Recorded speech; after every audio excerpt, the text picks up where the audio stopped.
κυρία Χούκλη ρωτάει τον κύριο Λαφαζάνη. Ευχαριστώ πολύ. Κύριε Πρόεδρε, η Λαϊκή Ενότητα δεν έχει κρύψει ότι τάσεται υπέρ της επιστροφής σε εθνικό νόμισμα, υποστηρίζοντας ότι είναι η σωστή οδός για την έξοδο από την κρίση.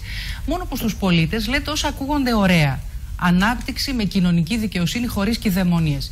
Υπάρχει μια πληθώρα αριστερών οικονομολόγων που προειδοποιεί ότι για άγνωστο χρονικό διάστημα μετάβαση σε εθνικό νόμισμα με την παραγωγική δομή της Ελλάδας σημαίνει επιδείνωση της ανεργίας, επιδείνωση της αγοραστικής δύναμης του κόσμου, ακόμη και δελτίωση στα τρόφιμα, το είπε και ο Λαπαβίτσας, κατάρρευση τραπεζών. Οι πολιτικοί σας αντίπαλοι λένε δεν είναι έντιμο να μην εξηγείτε στον κόσμο τι θα συμβεί ζητώντας την ψήφο του. Κύριε Λαφαζάνη. Νομίζω ότι δεν είναι το καλύτερο πράγμα να κάνουμε τρομοκρατία. Και να κάνουμε τρομοκρατία για ένα θέμα το οποίο δεν έχει συζητηθεί καθόλου. Και δεν έχει συζητηθεί καθόλου στην ελληνική κοινωνία, στη δημόσια ζωή, με ευθύνη του κατεστημένου, του ευρωπαϊκού κατεστημένου, του εγχώριου κατεστημένου και των τηλεοπτικών μέσων ενημέρωσης. Όποτε ανοίγεται αυτό το θέμα, ήταν η απαγορευμένη συζήτηση, έπρεπε να κλείσει αμέσως με τρομοφοβία. Το μνημόνιο είναι ο τρόμος, κυρία Χούκλη. Το μνημόνιο είναι η καταστροφή και δεν υπάρχουν καλά και κακά μνημόνια, δεν υπάρχουν αριστερά και δεξιά μνημόνια, δεν υπάρχουν μνημόνια των νέων, μνημόνια των παλιών. Όλα τα μνημόνια είναι καταστρεπτικά για τη χώρα και οδηγούν σε πραγματικό όλεθρο. Αυτή είναι η αλήθεια.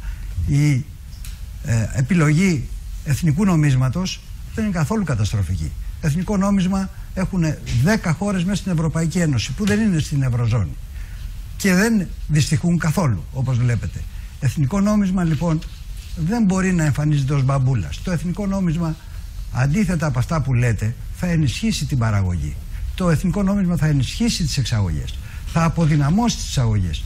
Το εθνικό νόμισμα θα ενισχύσει, θα έλεγα, την απασχόληση που είναι το κεντρικό θέμα σήμερα για την ελληνική κοινωνία και θα δώσει ρευστότητα για την ανάπτυξη. Αυτή τη συζήτηση πρέπει να κάνουμε, να την κάνουμε όμως όχι σε 1,5 λεπτό που έχω να απαντήσω, γιατί όλα τα που είπατε είναι κέρια, να την κάνουμε ουσιαστικά και νομίζω θα βγει κερδισμένο το εθνικό νόμισμα και η εναλλακτική προοπτική στο μνημόνιο. Κυρία Χούκλη, θα επανέλθει με συμπληρωματική ερώτηση. Θεωρώ, κύριε Πρόεδρε, ότι δεν απαντάτε, δεν εξηγείτε επακριβώς τι θα συμβεί αν αποφασιστεί με μονομερείς ενέργειες να πάμε σε εθνικό νόμισμα. Φαντάζομαι δεν θεωρείτε το ΚΚΕ μνημονιακό κόμμα που λέει ότι τώρα θα ήταν καταστροφικό για τα αδύναμα στρώματα μια έξοδος από το ευρώ. Κοιτάξτε, η μετάβαση από το ευρώ στο εθνικό νόμισμα δεν είναι τίποτα το παράξενο και τίποτα το περίεργο στο οποίο θέλει, υποτίθεται, μια ειδική μελέτη. Η μετάβαση αυτή μπορεί να εξασφαλιστεί με την εκτύπωση χρήματος και να περάσουμε σε μια νέα οικονομικο-κοινωνική κατάσταση. Όπου μπορεί βεβαίως το εθνικό νόμισμα να υποτιμηθεί περιορισμένα, αλλά αυτή η υποτίμηση, όπως σας εξήγησα, θα λειτουργήσει θετικά για την ανάπτυξη, την απασχόληση και την παραγωγή. Αυτή είναι η θετική προοπτική και η θετική απάντηση, την οποία άλλωστε την βλέπουμε να την έχει το 99% του πλανήτη. Κύριε Λαφαζάνη. Των χωρών του πλανήτη.